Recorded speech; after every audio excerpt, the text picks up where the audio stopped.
வணக்கம் சிங்க பெண்களே, இந்த வீடியோல நாம கர்ப்பமா இருக்கும் போது சாப்பிடவே கூடாத உணவுப் பொருட்கள் என்னென்ன அப்படிங்கறத பத்தி தான் பார்க்க போறோம். கர்ப்ப காலத்துல ஒவ்வாமை இருக்கிறது இயல்பானது. அதை மாத்திர வகையில உணவுப் பொருட்களுடைய துணையை மட்டும்தான் நாம நாட முடியும். ஆக கர்ப்ப காலத்துல என்ன சாப்பிடலாம், என்ன சாப்பிடக்கூடாது அப்படின்னு ஒரு பட்டியலே இருக்கு. வாய்க்கு சுவை அளிக்கும் அப்படின்னு விரும்புற உணவு கூட அந்த நேரத்துல உடலுக்கும் வயிற்றுல இருக்கிற கருவுக்கும் ஒவ்வாமையை உண்டாக்கி விடக்கூடும். அப்படின்றதுனால ஒவ்வொரு வேளை உணவையும் பார்த்து பார்த்து சாப்பிடணும்னு சொல்லுவாங்க. கர்ப்ப காலத்துல பெண் தனக்கு மட்டும் இல்லாம வயிற்றுல இருக்கிற கருவுக்கும் சேர்த்து சாப்பிடுறது கட்டாயமா இருக்கு. அதனால உணவை சத்து குறையாம குறைபாட்டை உண்டாக்காம பாத்துக்கிறது அவசியமாகுது. என்னென்ன உணவு வகையில கண்டிப்பா நாம தவிர்க்கணும் தெரியுமா? நாங்க வீடியோக்குள்ள போய் தெரிஞ்சுக்கலாம்.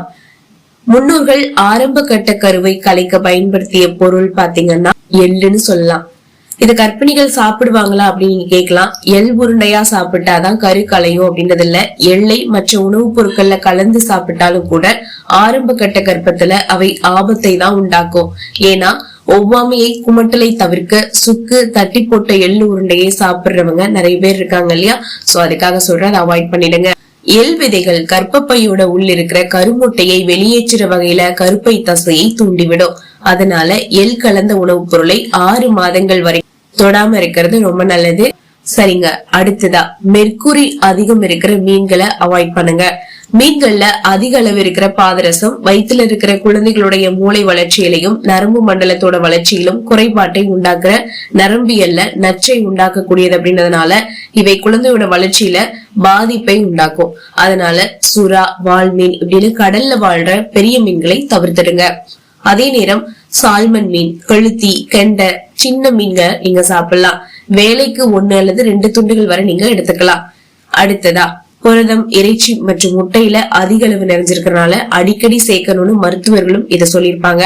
ஆனா கர்ப்பத்தோட முதல் காலகட்டத்துல ஈஸ்ட்ரோஜன் அப்படின்ற ஹார்மோன் சுரக்கும் போது உண்டாகிற ஒவ்வாமை உணர்வு அதிகமாக உணவுலையும் பிரதிபலிக்கும். முதல் 3 மாதங்கள்ல முட்டையை எடுத்துக்கும் போது நல்லா வேக வச்சு பொரிச்சு சாப்பிடணும். ஆஃப் ஆயில், அரைவேக்காட்டுல வேக வச்சு சாப்பிடுறது இதெல்லாம் வயிற்றுப்போக்கு, வாந்தி பிரச்சனையோட உடலை பலவீனப்படுத்தவும் செய்யுங்க. அடுத்ததா கர்ப்ப காலம் முழுமைக்குமே கடைபிடிக்க வேண்டிய விஷயம்னு சொல்லலாம் கஃபைன். இந்த கஃபைன் நிறைந்த பானங்கள், சாக்லேட் பொருட்கள் இது எல்லாத்தையுமே அப்போ எடுக்கவே கூடாது. தவிர்க்கிறது ரொம்ப ரொம்ப நல்லது. கர்ப்பத்தோட முதல் 3 மாத காலத்துல இவை கருச்சிதைவை ஏற்படுத்தினா நாளடைவுல இது வயிற்றுல இருக்கிற குழந்தையோட உடல் வளர்ச்சியில குறைபாட்டை உண்டா. காஃபின் அப்படின்னு சொல்லுவோம்ல, அந்த காஃபி குடிக்கிறது அப்படின்றது போதைப் பொருள் மாதிரிங்க. இது தற்காலிகமா புத்துணர்ச்சியா இருக்கிறது மாதிரியான உணர்வு இருந்தாலும் கூட இது ஆரோக்கியத்தை கெடுக்க மட்டும்தான் செய்யும். அப்படின்னா காஃபிக்கு மாற்றா கிரீன் டீ நீங்க குடிக்கலாம்னு நினைக்கலாம். ஆனா அளவோடு பரிந்துரைக்கப்படுற காஃபி அளவு கூட கிரீன் டீல பரிந்துரைக்கப்படல அப்படின்றது குறிப்பிடத்தக்க விஷயம். சோ அதனால அதெல்லாம் குடிக்காதீங்க. ஒன்லி பால் அந்த மாதிரி இந்த அதுல பால்லயே கூட ஹெல்த் மிக்ஸ் பவுடர் எல்லாம் மிக்ஸ் பண்ணி குடிப்பாங்க. சோ அந்த மாதிரி கூட மிக்ஸ் பண்ணி நீங்க குடி.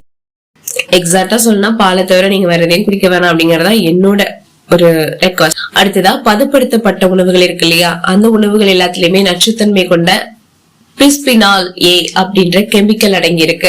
கண்ணுக்கு தெரியாம இருக்கிற கிருமிகள் இதுல தங்கி விடவும் கூடும். அப்படின்றதுனால கருவுற்ற நாள் பிரசவம் வரைக்கும் இந்த வகை உணவுகளை நீங்க நிச்சயமா தவிர்த்திடணும். இது வயிற்றுல வளர்ற குழந்தையோட நாளமில்லா சுரப்பி செயல்பாட்டை சேதாரமாக்குது. இதனால கர்ப்பகால பிரச்சனையோட வேறு பல பிரச்சனைகள் நீங்க சந்திக்கலாம். அதே மாதிரி உணவுலையும் கூட சுவைக்காக சேர்க்கப்படுற அஜினோமோட்டோ இருக்கு இல்லையா, அதுல இருந்து செயற்கை நிறமூட்டிகள் எல்லாத்தையுமே நீங்க தவிர்த்துடணும். அதே மாதிரி குளிர்பானங்களும் குழந்தையோட ஆரோக்கியமான வளர்ச்சியை குறைக்கதான் செய்யும். அதனால அதெல்லாம் அவாய்ட் பண்ணுங்க. சரியா? இளநீ நிறைய குடிங்க.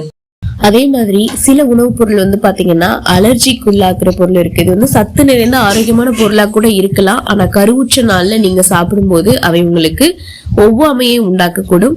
அத நீங்க கவனிச்சுட்டு தொடர்ந்து 2வது முறையும் அதே பொருள் உங்களுக்கு ஒவ்வாமையை உண்டாக்குச்சுன்னா நிச்சயமா அந்த பொருளை நீங்க தவிர்த்திடுங்க. கர்ப்ப காலம் முழுமையும் உடல்ல சுரக்கிற ஹார்மோன்கள்ல கர்ப்ப காலத்துல மாற்றங்கள் உண்டாகும் போது உடல் ஏற்றுக்கொள்ளாதத சத்துள்ளதாயிற்றே அப்படின்னு திரும்ப திரும்ப நீங்க திணிக்காதீங்க. அப்படி செஞ்சீங்கன்னா அது வேறு விதமான விளைவுகளை உண்டாக்கிடும், அது ஆரோக்கியமான பொருளாக இருந்தாலும் கூட.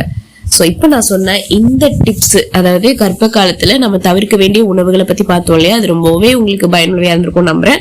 பயனுள்ளவையா இருந்துச்சு நினைச்சீங்கன்னா நிறைய பேருக்கு ஷேர் பண்ணுங்க, லைக் பண்ணுங்க. இல்ல உங்களுக்கு வேற ஏதாவது டிப்ஸ் தேவைப்பட்டாலும் கமெண்ட் பாக்ஸ்ல கேளுங்க. கண்டிப்பாக நம்ம அடுத்த வீடியோல அப்லோட் பண்ணலாம். ஓகே சிங்க பெண்களே, திரும்பவும் நம்ம நெக்ஸ்ட் வீடியோல பார்க்கலாம். Until then, thank you so much. Take care.